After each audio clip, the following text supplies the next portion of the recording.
Hi, I'm Ron Hutchcraft, and first of all, I am very grateful that you have decided to be a part of this group. In fact, coming together with this group tells me that you care about what we're going to spend our next few weeks talking about. You care about a life that matters. Actually, you're not alone. A lot of friends of mine, and I'm one as well, who really cares about making a far greater difference with the rest of my life than I've made up until now. And maybe you know that feeling. I had a friend not too long ago tell me, and a man, by the way, who has a great business and a great church and a great life. Nothing's wrong. But he told me at lunch one day, he said, Ron, I'm just sick and tired of the status quo. There's got to be something more. And I feel that way, and I think maybe you're in this class because you feel that way. And we've got an exciting few weeks together to talk about how we can have the life God wants us to have.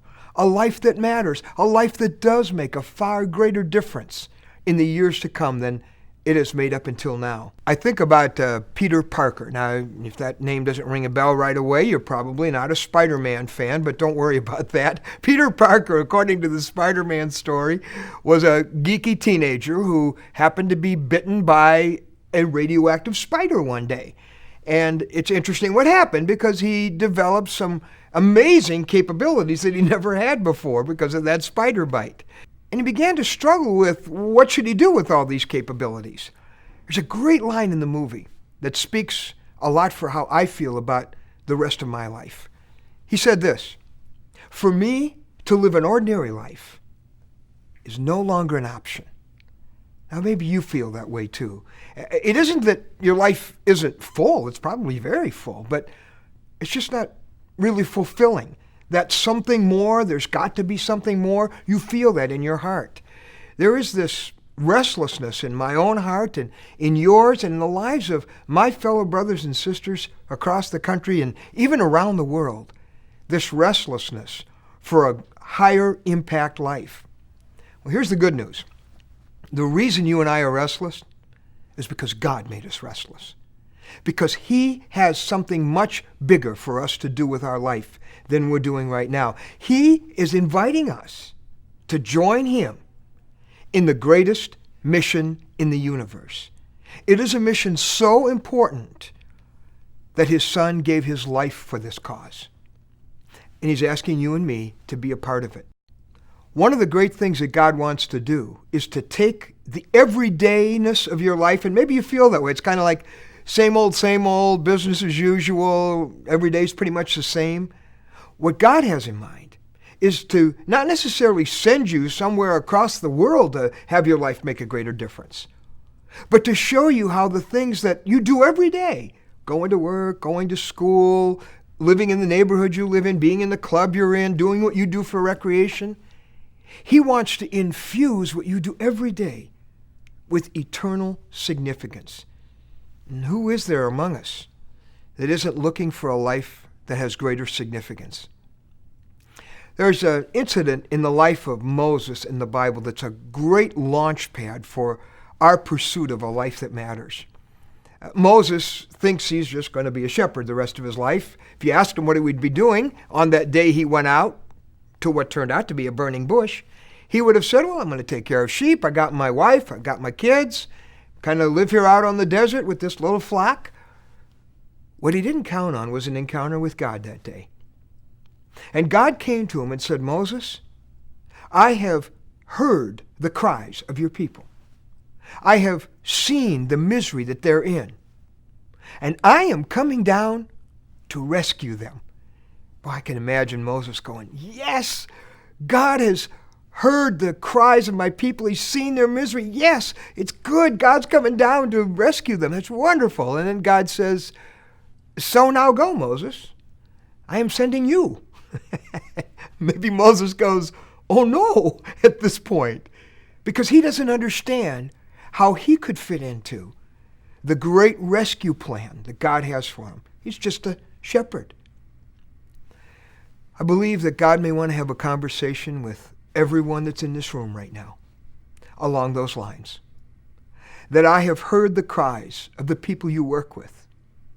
Cries maybe you cannot hear. I have seen the misery. I know the pain of their past. I know their struggles with anger and depression. I know their struggles and their fears of being a parent or trying to make their marriage work. I know their loneliness. I know their quiet desperation. And above all, God says, I have seen their awful eternity unless they come to know about my son Jesus. And he is saying, now go, I am sending you. I'm asking you to join me in this rescue mission. How in the world could we do that? If we could, we would be pursuing, we would be a part of a life that matters like no other. Kevin Costner, in the movie The Guardian, portrayed a Coast Guard rescue swimmer. There aren't very many. There's less than 300 of them in the world. And you've seen footage of them literally coming down a cable out of a chopper and rescuing somebody out of a stormy sea at the risk of their own lives. He is a veteran rescue swimmer training a class of rookies. And he shows them a movie of a rescue he was involved in, an actual Coast Guard rescue, a flaming ship in the Gulf of Alaska. And he says to his class, everyone on that ship is praying for a miracle to save them. And somehow, you have to find a way to be that miracle. There are people you see almost every day of your life who desperately need a miracle of hope and a miracle of spiritual rescue. And I believe that in our time together, beginning right now, in the discussion that's going to follow, you're going to find out how you can be for them the miracle that they need. We've got an important journey ahead, and I am so grateful you're a part of it.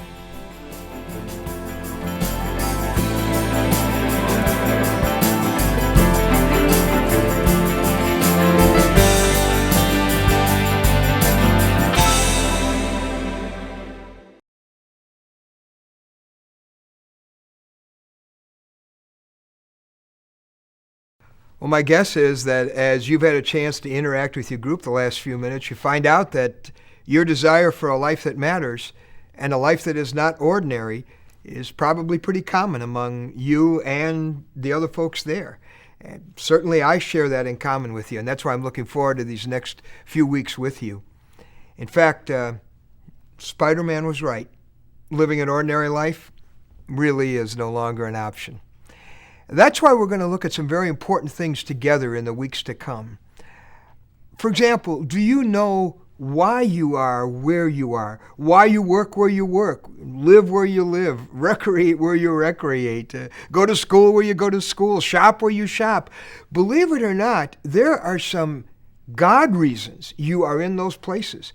You really are on divine assignment, and it elevates your whole view of the everyday stuff of your life. I look forward to us visiting about those things in the next few weeks.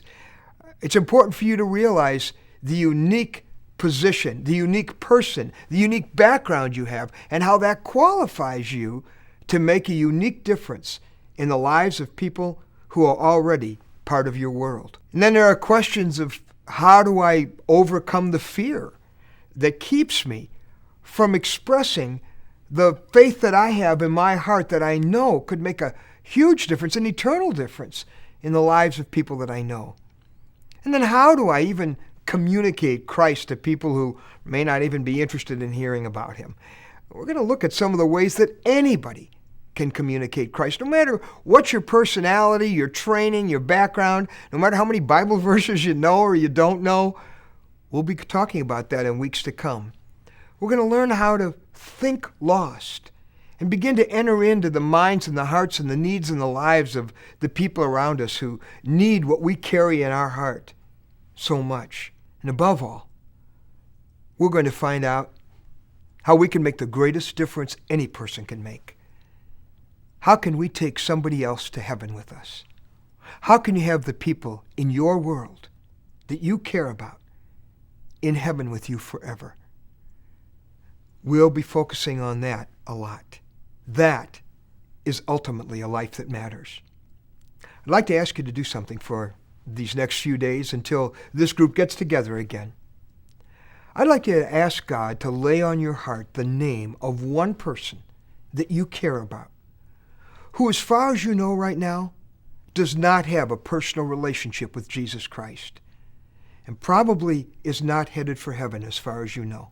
Would you, during this next week, talk to God every day by name about that person, and ask him to begin to show you what part he might like you to play in helping them understand what God's Son did for them 2,000 years ago, and what he can do for them now, what he can do for them forever. Because together we must find a way to be that life-saving miracle that their eternity depends on. I'll see you in a few days.